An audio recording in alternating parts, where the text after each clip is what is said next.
চরিত্রে দাগ লাগিয়ে দেয়। আমার ভাসুর, দেবর, আমার ভাগিনারাকে আমার খারাপ চরিত্রকেই দেখেছে।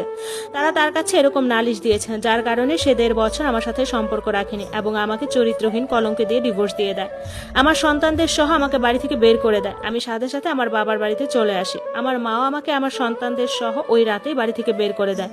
আমি আমার সন্তানদের নিয়ে আমার এক বান্ধবীর বাসায় উঠি। আমার বান্ধবী আমাকে আশ্রয় দিয়েছে। কয়েকদিন আমি আমার বান্ধবীর বাসায় ছিলাম, আমার বুক ফাটা আর্তনাদ আর যন্ত্রণা নিয়ে। আল্লাহ সাক্ষী আছে, আমি আমার চরিত্রে এক বিন্দু পরিমাণ দাগ লাগতে দেইনি। আমার আল্লাহ সাক্ষী আছে আমি কতটা ভালোবাসি আমার হাজব্যান্ডকে। আল্লাহ সাক্ষী আছে আমি কতটা চেষ্টা করেছি আমার 2টা সংসার টিকিয়ে রাখার জন্য, কিন্তু আমার কোথাও জায়গা হলো না। আমার জন্মদাত্রী মা আমাকে বাড়ি থেকে বের করে দিয়েছে। আমার স্বামী 2 সন্তান নিয়ে আমাকে বাড়ি ছাড়া করেছে। আমার প্রথম স্বামী আমাকে না জানিয়ে বিদেশ গিয়ে নিরুদ্দেশ হয়ে গিয়েছে। আমি পাগলের মতো হয়ে গিয়েছি, আমি নিঃস্ব হয়ে গিয়েছি। আমার বান্ধবী আমাকে একটা বাসা ভাড়া নিয়ে সেখানে উঠিয়ে দেয়। এখন আমি কিছু টিউশনি করে তারপর 2 বাচ্চা নিয়ে চলতেছি। আমি আমার বাচ্চা দুটোকে এখন মাদ্রাসায় ভর্তি করিয়েছি। আমার এখন খরচ চালানো আমার জন্য কঠিন হয়ে দাঁড়িয়েছে।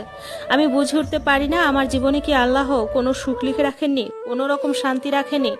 আমি আপনাকে গল্পটা পাঠালাম, যদি ভালো লাগে প্রচার করবেন। আমি চরিত্রহীন না, শুধু এতটুকুই বললাম।